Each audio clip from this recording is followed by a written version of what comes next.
Hello សួស្តីអ្នកគ្នាជួបខ្ញុំទៀតហើយ Go Show Copy ថ្ងៃនេះបងណាខ្ញុំនឹងខ្វាងទៅបែតនៅក៏ present នឹងមកໄວមេយក item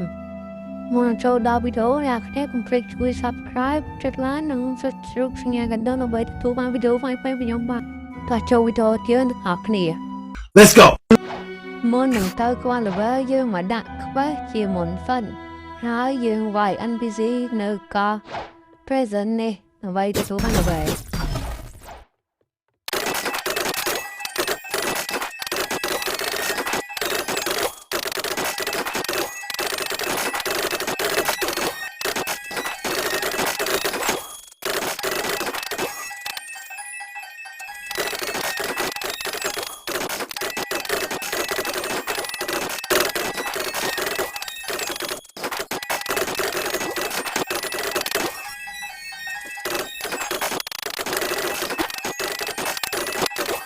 Few moments later. ក្នុងការស្គាល់ level អស់រយៈពេលជាច្រើនម៉ោងមកយើងកើត level ដល់220ដែលយើងអាចដាក់ខ្វះវាយមេត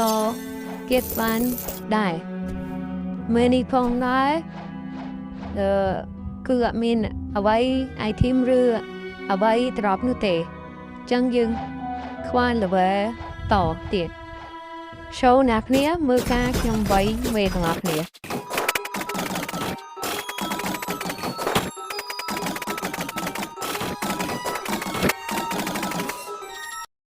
មេទី2ទទួលបាន level 220 24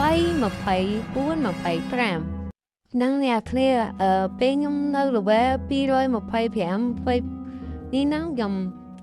មកវាយមេទៀតតែខ្ញុំភ្លេចថតអ្នកគ្នាមកឥឡូវខ្ញុំឡើងដល់ level 232ហើយយើងអាចវាយមេនេះបានដែរមេនេះអាច drop នៅដាវមួយវាឈ្មោះថា Wonder Shore អញ្ចឹងអ្នកគ្នាមើលខ្ញុំវាយមេទាំងអស់គ្នា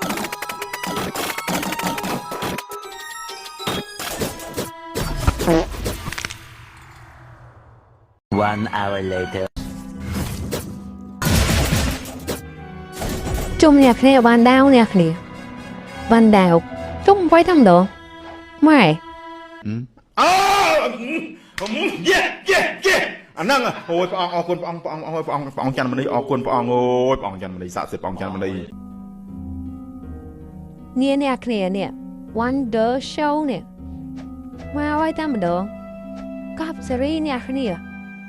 ម៉ែដាវលយទៀតអ្នកគ្នាកប់សេរីសាក់តែមេនេះមួយមើលចង់បាក់ជឿបែអត់ជឿហើយបងខ្ញុំអាប់ stay down ហើយវីដេអូយើងក៏ឈានមកដល់ការបញ្ចប់នៅអ្នកគ្នាបើចង់ឲ្យខ្ញុំចេញវីដេអូnữaទៀតជួយចុច like subscribe និងចុចសញ្ញាកណ្ដឹងដើម្បីទទួលបានវីដេអូថ្មីៗពីខ្ញុំបាទផងទៀត